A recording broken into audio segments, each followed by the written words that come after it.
Hi, everyone. Welcome to the BC AdventureSmart Summer Series. This is our second webinar event that we've got going on for you, so we can all get a little bit informed before we head out there for the summer. Tonight, we have an awesome guest. I'm so excited to have her here, and it's going to be a great information night, and we're going to learn so much about different types of search and rescue volunteers, and just a few housekeeping bits, and then we'll watch a short video, and then I'll welcome our guest on as we get through the night.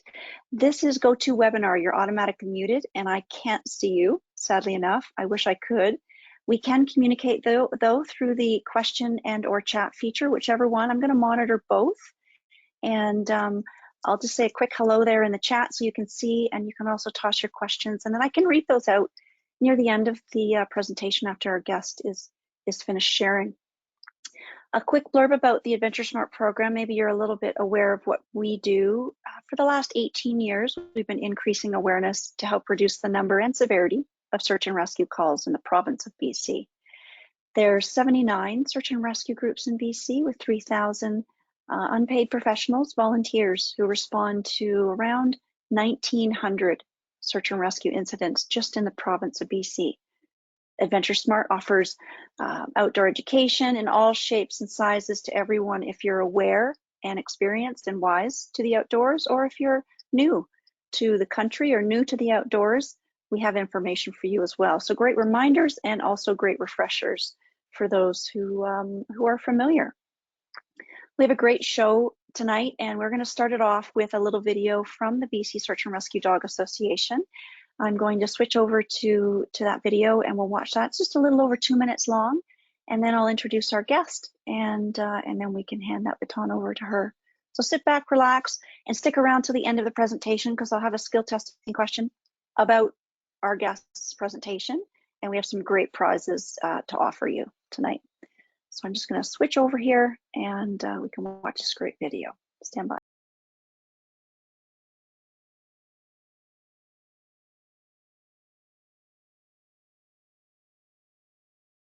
There we go. There we go. Back again. Great video, nice little intro, and that kind of gets us off started here. I wanted to introduce you to our guest tonight, who I'm so grateful to have join us. I get the chance to work with so many of the first responders and those 3,000 volunteers for ground search and rescue. Carly Trobridge is the president of the BC Search and Rescue the BC Search and Rescue Dog Association and Nanaimo Search and Rescue Group. And she leads the wonderful volunteers, the canine volunteers, and all their handlers, and supports that system which supports search and rescue in British Columbia. And having her expertise here tonight to share what happens with the training, validation, who does that, how it happens, and how that's all synced in with ground search and rescue and responding. When are dogs even called in? I know I've got a lot to learn tonight, and I'm sure you're going to pick up a few tips and tricks as well, and just expand our horizons with another part of the system we have here in British Columbia, which is a pretty awesome, incredible model that is sought after nationally and internationally. Without further ado, I'm going to pass the baton over to Carly, and she's going to give us a great presentation tonight, and I'll shut off my screen and answer any questions you've got, and I'll come back at the end to see what we can answer for you, and also see who wins a great prize at the end of the session. I'm going to pass this over to Carly, and we will. Thanks, Sandra. Successfully. Look at how we did it. Wonderful. It's all yours. Thanks. Great, thank you. So I will share my screen. I'll switch this over to play. Thank you for the great introduction, Sandra. It's really lovely to be here. And I think I would be remiss if I didn't introduce my canine partner, Hazel. Hazel is a chocolate field-bred Labrador. So that just means that our field-bred labs, they're also known as American labs, and they're just built a little bit differently than the typical English labs that you might see, with a short snout, that are a little bit heavier set, I will say, to be more politically correct. The field labs are quite athletically built. Hazel comes from a breeder in Quesnel, And from that breeder, there are about 23, I believe, of her dogs in the BCSDA program, in the Carter program, which is our sister organization, the Canadian Avalanche Rescue Dog Association, as well as with a few search and rescue canine programs in the US. So we'll talk a little bit about tonight about the importance of selecting a breed. Typically our program has dogs that are labs, other types of retrievers. We've had flat-coated retrievers, golden retrievers, and then of course the shepherds, the Malinois and the German shepherds. So you'll see some pictures of Hazel tonight in the presentation. She's sleeping at my feet right now. You may hear her bark. Do not be surprised. And she'll be 8 in November. So we'll get started with the presentation. I'm going to go through a couple of different things tonight. First of all, of course, how search dogs work in GSAR, how we're involved, how we complement GSAR efforts, how we can be brought into a search, but also the characteristics of scent. So it's great to say dogs will be used, we'll bring in a dog on a search, but how do they even do that? So I like to be able to share with you how a dog smells things, how a dog's sense of smell works and why they do it. Different factors that handlers have to take into consideration when they are working a search dog. So environmental factors, terrain factors, etc. Some considerations that we give to deployment, and then team credentials and what the validation process looks like within BC. A few just sort of fast facts, we call them. So on Vancouver Island, which is where I'm located, we have 6 validated teams and 1 team within training status. Throughout BC, we currently have 19 validated teams. Interestingly enough, there's only 12 teams in all of British Columbia, 12 GSAR teams that have canine capability. So what that means is Emergency Management BC recognizes each GSAR team throughout the province with different capabilities, canine being one of them, and canine can either be the wilderness searching side or the avalanche side, and there's only 12 of those in BC. So 12 GSAR teams out of roughly 80 are able to have a dog. There's 19 validated canine teams, which means several teams have 2 dogs. The process to become an operational team takes 2 to 3 years on average. It's a minimum of 1 year that you must hold your in training status for before you can attempt your first validation. Most teams, especially with the addition of the tracking profile, take more like 2 to 3 years. It's a lot of time that we put in to training a canine partner. So you're going to spend roughly 200 hours per year training in addition to your team commitments. And lastly, the money. It's really expensive to have a dog to begin with, but to have a search dog, you need specialized equipment, specialized kennels.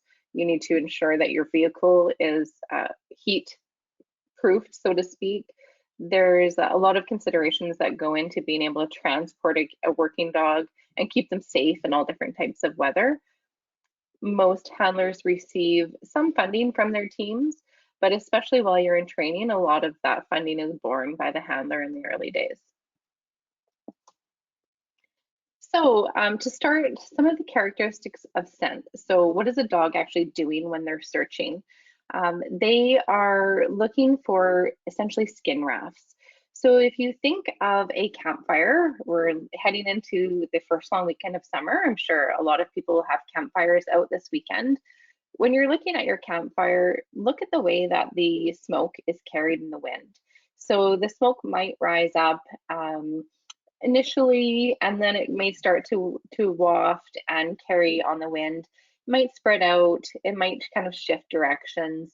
And that's really how human scent is carried and how a dog will locate a missing subject. Human scent is made up of what we call skin rafts.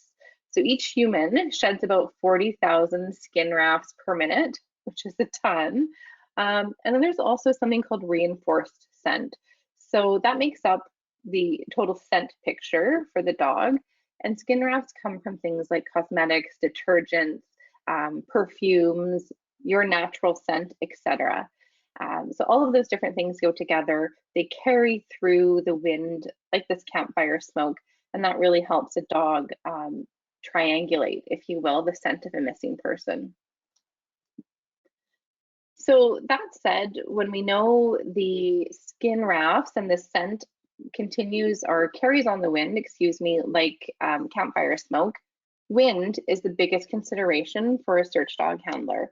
When you're starting your search and when you're planning, you're given an assignment by a search manager and you're given, say, a forested area, you need to, as a handler, need to be checking the wind to ensure that you're aware of what the wind is doing, which direction it's going, because a dog working with the wind, so in the same direction that those skin rafts are moving through the wind, decreases the likelihood of success.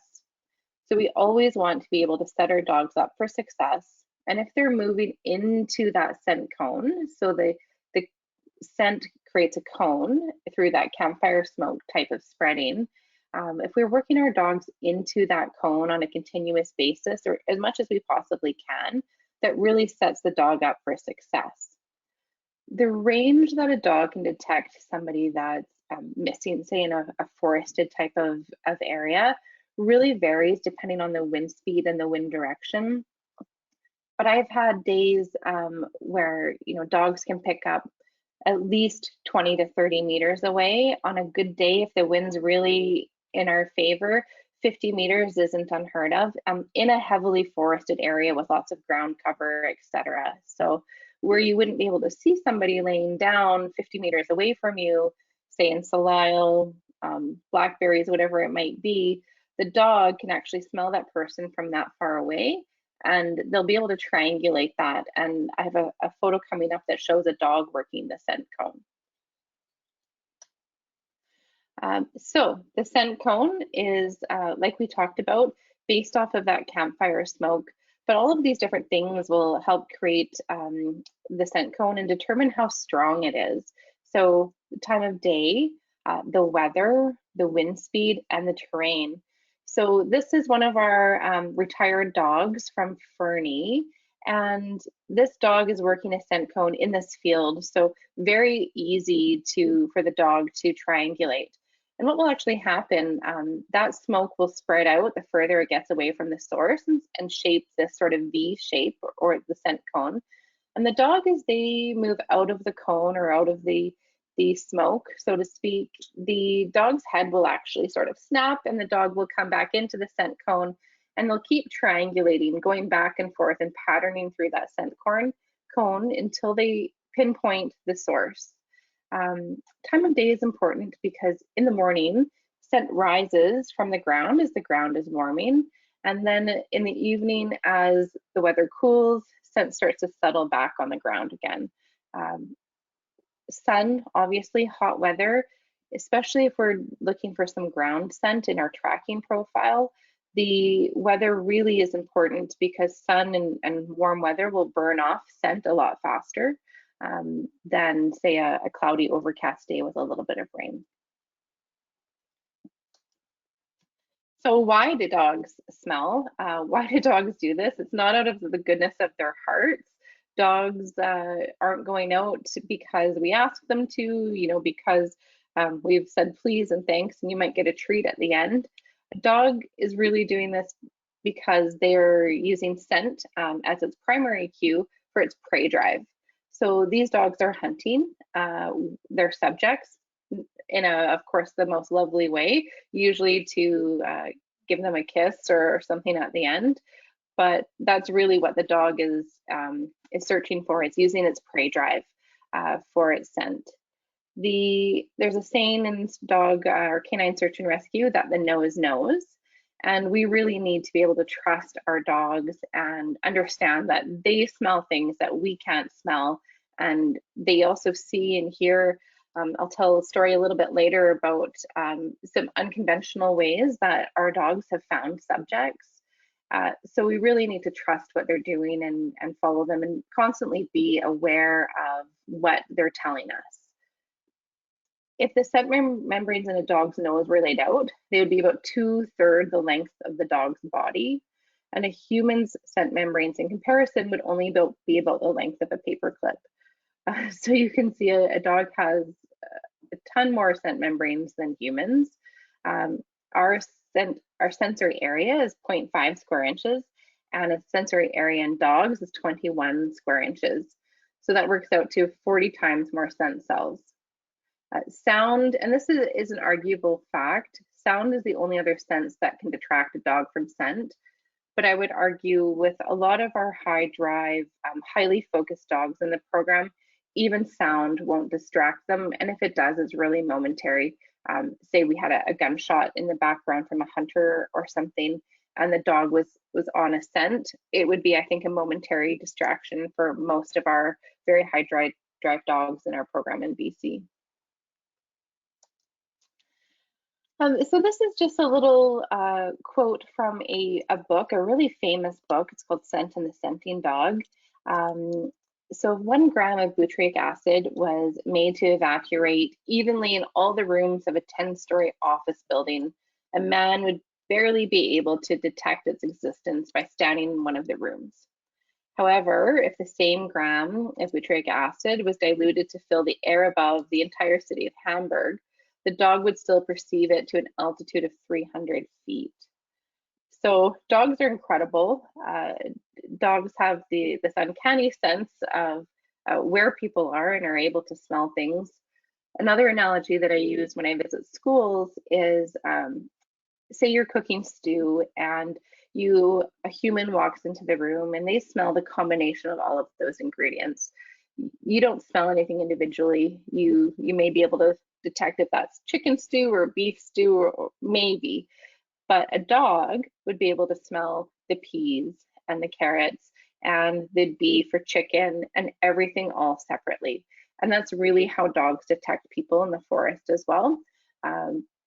The forest smells a certain way, and greens and nature, trees smell a particular way, and a human smells differently than everything else in the forest. So the dog is able to detect that quite easily. Some other considerations for handlers that we need to think of when we're working with GSAR teams is temperatures. We've talked a little bit about that, but also humidity. Humidity is another big consideration as well, and it just really changes the way that scent works. And so these are just really to illustrate all of the things that a search dog handler is considering and constantly reevaluating as they work their dog throughout a search. Some physical considerations that we need to consider as well. Vegetation, of course, can cause little eddies almost, or catch zones. So blackberries, etc. We know people aren't likely to generally be in blackberries, but thick vegetation, gravel really doesn't hold scent very well. So if we're tracking on gravel or paved surfaces, we need to understand how that affects the scent. It really evaporates a lot quicker off of those hard surfaces. Damp or dewy surfaces tend to hold scent a lot longer.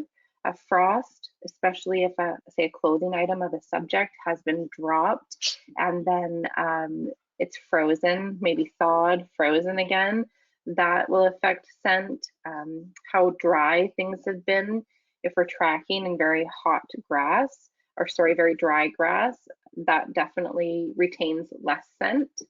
And then just geography, eddy and catch zones. So if we've got gullies or mountains or anything like that, any type of natural geography definitely will play into how a search handler works that area and how they pay attention to the wind. So all of this said, why use a dog in GSAR? The biggest reason is efficiency and the amount of time a dog takes to search a given area compared to human searchers. So a simple analogy that I like to use with search managers is, say you have an area roughly 400 meters or 500 meters by the same distance. So 400 to 500 meters by 400 to 500 meters. It's going to take a human team of searchers, 4 to 5 searchers, probably 3 to 4 hours to search that. to a probability of detection that would be satisfactory, especially if the ground cover is quite thick with salal or other greens. A dog can search that in less than half the time. A dog can search that area in likely about an hour and a half, depending on the terrain, with just the canine, the handler, and one validator. So it's a huge freeing of resources for a search manager.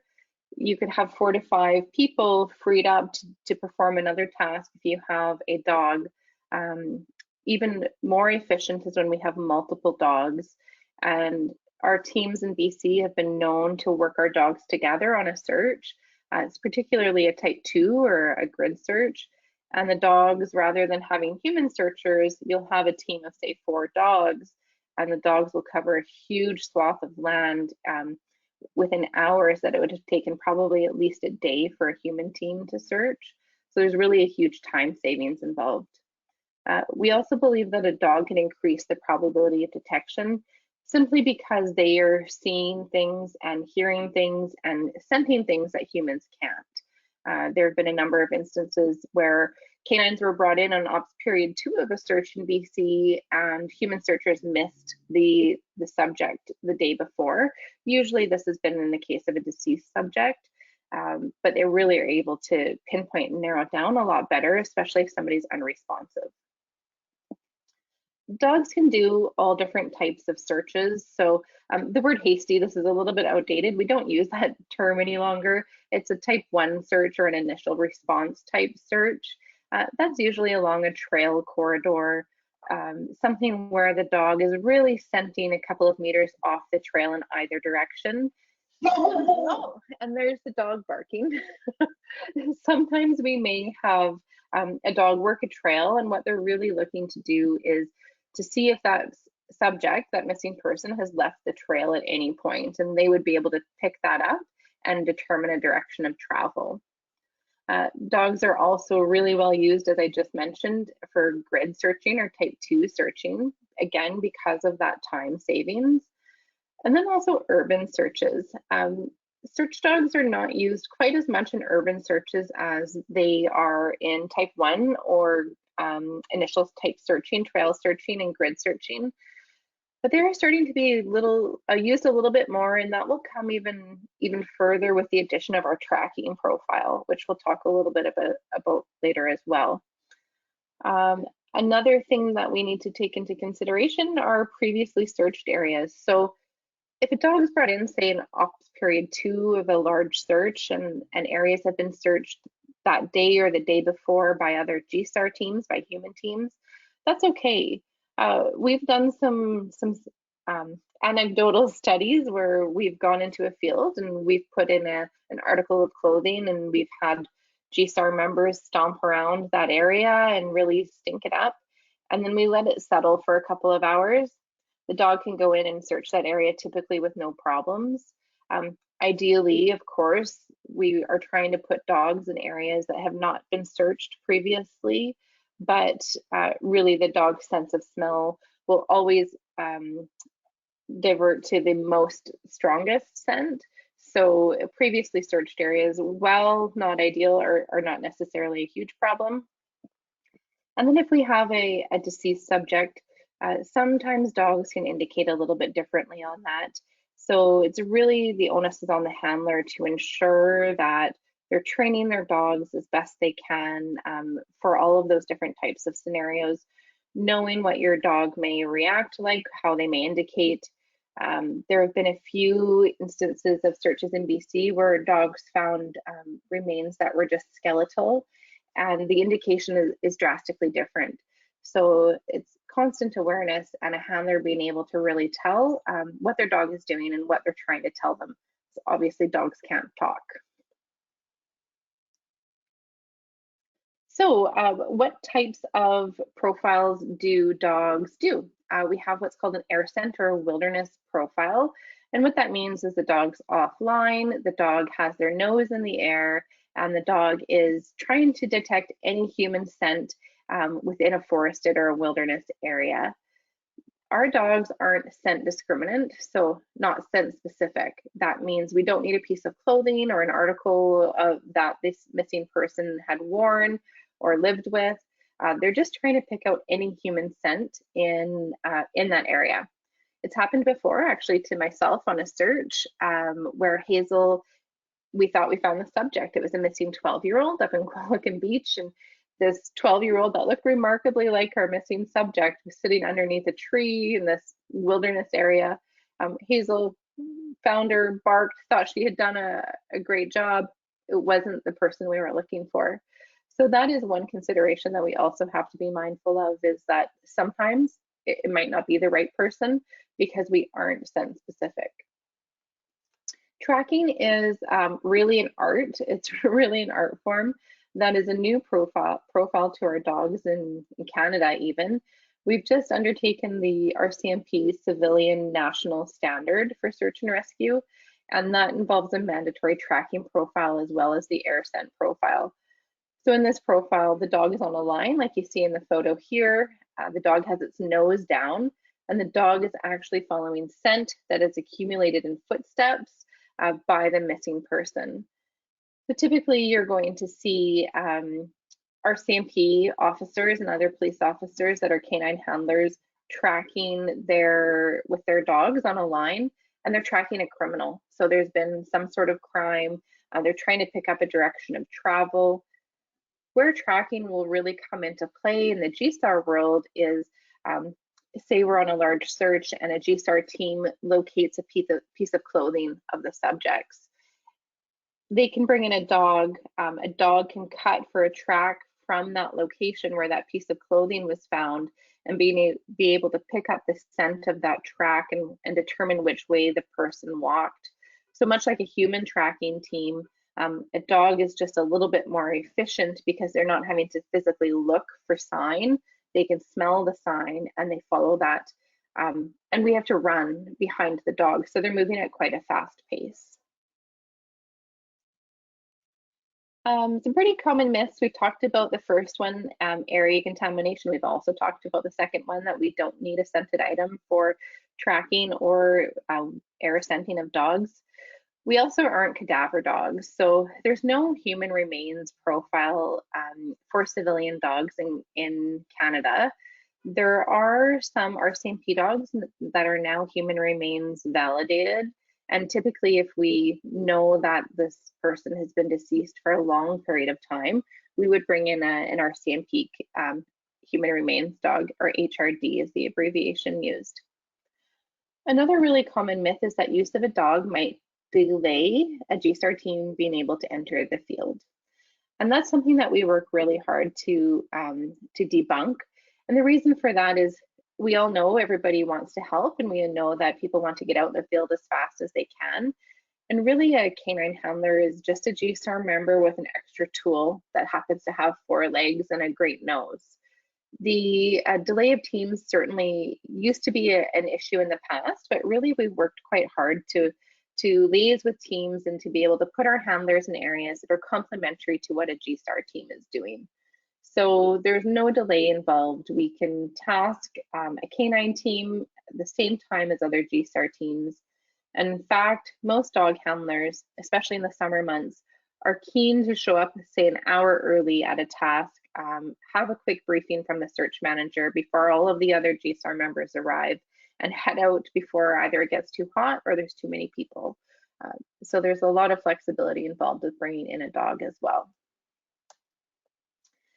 So how we work with the RCMP.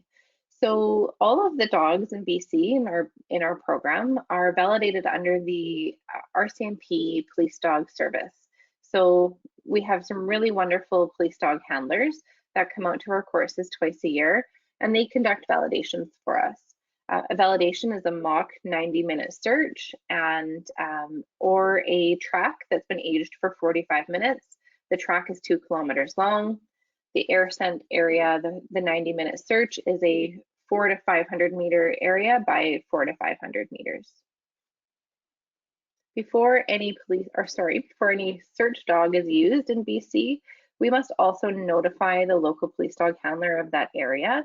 that we've been tasked and that we're going to work, and they need to give the okay for a civilian SAR dog to work on a task in BC, as well as Emergency Management BC. So there's 2 layers of approval there. This is what our validation papers look like. This one's a little bit outdated. They have changed the format a little bit, but essentially any handler attending a search in BC would be able to produce this document. You can see it's an Emergency Management BC form. This is mine and Hazel's very first validation, I think back in 2016 or 17. The validation is valid for 1 year. All of our dogs must revalidate annually in both air scenting, now tracking, as well as obedience. So they have a short validation obedience that they must perform, largely healing and retrieving. And then our dogs also actually receive an EMBC volunteer card, just like all of our GSAR searchers or GSAR members. So it has their photo on it, and it says SAR Canine, and it lists their team as well. So search dogs have photo ID you can ask to see next time you have a encounter with a search dog handler. And lastly, we can talk about the validation process. So the role of BCSDA in all of this is really a training body. So BCSDA, BC Search Dog Association, hosts semi-annual courses that are open to any member of a GSAR team with 2 years of experience. The first step in the process is the puppy assessment. So to undergo the assessment, the first assessment, the dog needs to be under 2 years of age, but a minimum of 6 months of age, and the handler must possess that 2 years of GSAR experience. The assessment, the puppy assessment, is a lot of fun. I equate it usually to playing hide and seek in the bushes for 4 days with your dog. It's a lot of really high energy, what we call runaways, where somebody holds the dog and the handler runs away. And really, we're just testing to see if the dog has the necessary drive to perform this type of work. There's no formal expectations heading into this assessment with training or anything else that needs to have been done. It's really the natural innate abilities of the dog, and are they there, and are they strong enough to be able to perform this work. These dogs work in some pretty stressful environments. They fly in helicopters, they fly in planes, they work in adverse weather, in challenging terrain, things that a family pet, a typical dog isn't exposed to. So we need to make sure that they can handle different types of stresses and pressure as well. 6 months following a puppy assessment, a handler is eligible to attend their intermediate course. And that course is really preparing them for validation. So they're learning more advanced skills. They're working on article searching as well as searching for humans. So an article is just a piece of clothing that smells like a human. And they're really spending a lot of time working on their navigation and quartering and patterning with the dog, working as a team together. 12 months following your puppy assessment, or 6 months following your intermediate course, you are eligible to attempt your first validation. As I said, most teams take a little bit longer than this, but this is the policy will allow for a 12-month period. And that validation, as we talked about earlier, is a 90-minute mock search. There are 3 articles of clothing laid out in this area, the 400 by 400 area, and 1 live subject. So there's what we call a quarry. At the end, they typically have a toy that the dog really likes. Once the dog finds them, most of our dogs bark when they've indicated a human. The dog will bark, and then that quarry rewards the dog, and the dog knows they've done a good job. Just some notable searches that our search dog handlers have participated in over the years. So quite a few on the island. Dogs are in high numbers here, so they're used quite often. Spencer Hunt, John Sealand, there's a few large profile, so these aren't confidential names. These are names that have all been in the media and released to the public. I was very careful about that. There's been a few searches lately as well where dogs have been used. There was a large search in Manning Park, Thanksgiving, I believe, of 2020 for Jordan Natter. That search was quite heavily used with dogs. There's an ongoing search in Kamloops right now where dogs are being used quite heavily. There's quite a few high profile searches in BC where dogs have been either very instrumental in locating the subject or have actually brought the subject home.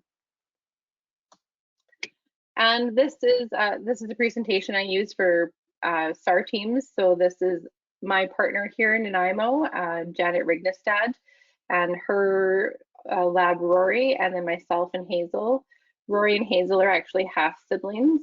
They hail from the same breeder in Quesnel, and they have the same sire. They have different litters. They're about 6 months apart in age. We were all much younger here in this photo, but great dogs and really fun to work with. So that is takes us to about our time. I'll turn it back to Sandra, and we can chat if there's any questions or anything else. Oh my goodness, I learned so much tonight. I've been hanging around with SAR for a long time, and I'm just glued to your presentation. I've made lots of notes. I'm like, I gotta look up that later. I'm like, oh my goodness, I need to hang out with Carly more. This was very important for me. I could talk dogs for hours. So that was a great presentation, and a couple of questions did come in, and I'll just read them to you. What are the main, or are there? Someone's asking the main breeds that might be used, or is there any consistency there? Yeah, there's a lot of consistency, and this is the biggest question that we face with new handlers. So what kind of dog should I get? I would say the largest by far are either going to be labs, working labs, or shepherds. The shepherds are pretty evenly split between Malinois or German shepherds. But really, I would say we're about a 50-50 split between labs and shepherds. There are a few other different types of retrievers. We have one duck-toeing retriever. We have 2 golden retrievers. We've had a flat-coated retriever in the past as well. There, I don't believe are any other types of shepherds, no Peruvians or anything like that. So it's really the Dutch shepherds, the Belgian Malinois, and the German shepherds. And not only is the breed important, but the breeding. So the lines of the dogs, we're really looking for dogs that come from hunt lines. We're not looking for show lines or anything like that. These dogs have to have an extremely high prey drive. Typically that makes them not very tolerable pets. In the early days, while a handler is adjusting to that drive and being able to teach the dog the necessary manners to be a tolerable house pet as well as a working dog, it's definitely a fine balance. So there are also breeders that are well known for breeding the types of dogs that have the drive required to be successful in the program. And those are breeders that we share with new handlers to really set them up for success. Oh, that's awesome. That gives some good insights there. I just wanted to shout out, I was curious where some people were sitting tonight. I know you're on the island and I'm up here in Whistler in the corridor. They've got some people here from Parksville, Calgary. So it's nice to have out of province. Sometimes we have others that join us from all over, and Kelowna. So just a couple shouts out to those who shared with where they were sitting. And I'd also like to list the 19 groups in BC that have canine capabilities. Who knows where some of the attendees tonight, participants, are close to any of these groups. We've got Comox Valley, Fernie, Golden, Nelson, North Shore, Revelstoke, Roslyn, Whistler, Campbell River, Central Okanagan, Columbia Valley, Cowichan Valley, Cranbrook, Kamloops, Caslow, Nanaimo, Oliver, Osoyoos, Sunshine Coast, and Coquitlam. You know, such a great spread. And is there any reasons, Carly, maybe why those 19 have canine and others don't? Or how does that happen? How do the groups become groups with SAR dogs a part of their team? Yeah, so it's really driven by interest of the handler, to be honest. Of course, right now it's a little bit more difficult to have a team to be given capability. ENBC is going through a large evaluation of capabilities. So if you don't already have a dog, there's a little bit of a pause on new capability assessments being granted. The other teams have largely been because somebody in that area was interested in this and chose to pursue this as a hobby, if you will, or a pursuit in SAR, and typically, a lot of our handlers are also dual profile avalanche handlers. So you'll note the Kootenays have a large presence of search dogs, and typically those dogs are both avalanche dogs and wilderness search dogs. We have one dual profile dog here on the island. Janet and Rory are avalanche and wilderness validated as well. But really, that's what drives it is the interest of the handler. And so much effort goes into that. I know I know a few of you, some personally, and the time and dedication. You know, I do lots of mountain biking. Right there, it's my third child right there. And when I'm out and about, I see SAR where I'm about to, and I see them out there training. If it's in the park with their dogs, and just incredible hours and dedication. They are true members of the system in BC. Right, there's 3,000 people members, and there's how many dogs? Is it just one per SAR group, Carly, or did you mention that? Did I miss that? Yeah, there's a couple groups that have more than one dog. Comox, for example, has 3 validated dogs, and I think that's the highest in the province. Nanaimo, we have 2. North Shore also has 3 validated dogs. So there are a few groups that have more than one dog, yeah. Right. I just saw a few more people pipe in and say where they're sitting. We've got Ray joining us again. Hi, Ray, all the way from New Brunswick. So I know it's a different time zone there. And Ray's joined us for a few. So welcome back. And we also have Stephen from Gibson's over on the Sunshine Coast. Fantastic. Beautiful. I know, it's nice to have everybody join us from all around. Well, as a reminder, everybody who registered for tonight's webinar to listen to Carly's great information, who attended tonight, you'll all get a recording of this. So if there's something you missed or you wanted to share it with someone, it'll come into an email to you this evening. And everyone who wasn't able to attend but did register, they still get to hear you, Carly, because our system sets them up for success. And then I also share it later and pull out different things that you said. I learned so much. Seriously, this was so great, and I'm so glad to have had you on. It's 6:45. I like to stick to our timeline, but Carly, thanks so much. It was a pleasure, and hopefully we can have you back again. Yeah, you bet. It's always a pleasure to talk dogs. Like I said, I can talk about dogs for hours, so happy anytime. Thank you. Now, to all our participants, for those who are still here, I have a question for you. I've made a lot of notes here, but I'm going to just figure out which one I want to ask you. There's some things here that I wanted to double up. So get ready. You can toss your answer to this question in the field there. And the first one that comes through will win that great prize that we've got here from Vessel, which is a really cool canister full of all sorts of camping supplies. Oh, I see Elizabeth here from Revelstoke. Thanks for joining us. Can you remember how many hours per year that goes into training with these canine lovely volunteers? So whoever can answer that skill testing question, Carly mentioned it early on in her presentation. And oh my gosh, you guys are fast. You're sitting there with your fingers on the keys. The first one to be so quick was Elizabeth at 200, and that's exactly what I have, and we're good to go. Before we sign off, one of the most fascinating things I learned tonight was the skin rafts. And I'm going to Google that when I'm done here and learn more about that, and to think that that's how much we shed per minute that the dogs use to locate us. Beautiful. Yeah, any tips you can give us as people who love to spend time outside that might help dogs find us in case we're subjects? And then I'll sign off. Yeah, I think the typical leave a trip plan, follow the 3 T's, train for your chosen adventure, leave a trip plan, and take the essentials. All of those same principles apply for whether you're found by a human or a dog. You don't have to have hot dogs in your pocket or anything like that for our dogs to find you. They want to find you, and they will. Most of our dogs, like I said, will bark. If you're scared of dogs, that's okay too. They tend to not come up too close unless you invite them in. So stay where you are, hug a tree, so to speak, and make sure you leave that trip plan. Beautifully done. Thank you. Elizabeth, congratulations, you're the winner, and you can send me an email there at execdirector@adventuresmartbc.ca. I put it into the chat, and if anyone else had questions, because it's right there, feel free to send me a note or DM us anytime. Next week, I'll sign off as soon as I plug next week's. We've got 2 special events happening.